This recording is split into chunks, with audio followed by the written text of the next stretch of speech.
Magluluto kami ng tinola ng manok. Gigisahin muna natin ng sibuyas. Yan. Sibuyas muna, sibuyas.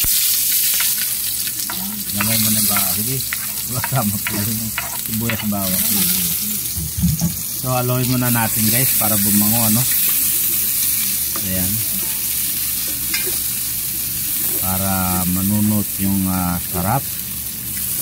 Ito ay native chicken mga guys, galing pa sa Leyte, bigay sa atin. Yan. Bigay sa akin na biyanan ko. Para sa mga apo. Ayan, luto tayo guys. So yan, mikos-mikos na natin yung bawang at saka sibuyas hanggang sa maging brown. Kasi yung lulutuin natin ngayon ay tinolang manok. Native.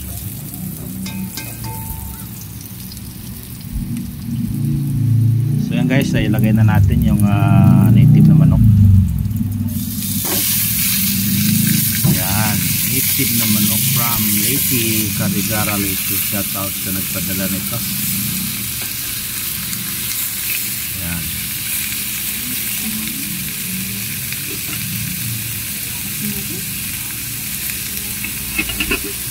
Ayan guys, no? Sabaw-sabaw tayo ng native na tinolang manok. Alagyan natin ng tanglad para mas mabango. So takpan muna natin mga guys para kumulo ng konti. So ayan guys, bubuksan na natin para makita na natin. So ayan, medyo kumulo na siya. Haluin uli natin para yung bawang manunot sa laman ng native chicken tinola. So, maglagay tayo ng asin guys. Yan, yung asin. So ayan ang ating tinola.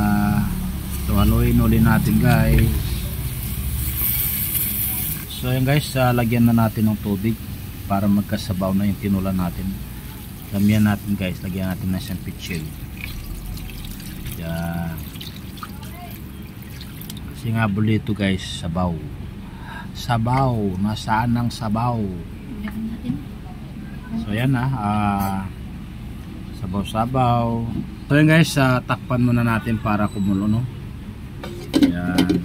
Antayin natin muna kumulo. So habang inaantay natin kumulo ay ito ay ayusin na natin yung dahon ng sili na panghalo natin. Yan, prepare na natin. So ayan guys, dagdag tayo ng anong tawag niyan? Sayote. Yan, ito yung mga ihalo natin dun sa tinolang native natin. Sayote. Ayan, meron pa isa. Tatlong sayote ilalagay natin mga guys, no, para lalong sumarap. So ayan guys, no, dahil sa native siya, pinakuluan mo natin siya ng 1 oras. So lalagay na natin yung sayote. Ayan, dinamihan natin yung sayote mga kaibigan, ano, para mas lalong yummy. So ayan. So ayan, no, tatakpan ulit natin, no, para haluin muna natin, lagyan natin siya ng cube para chicken cube, para chicken na chicken. Ayun. So guys, no,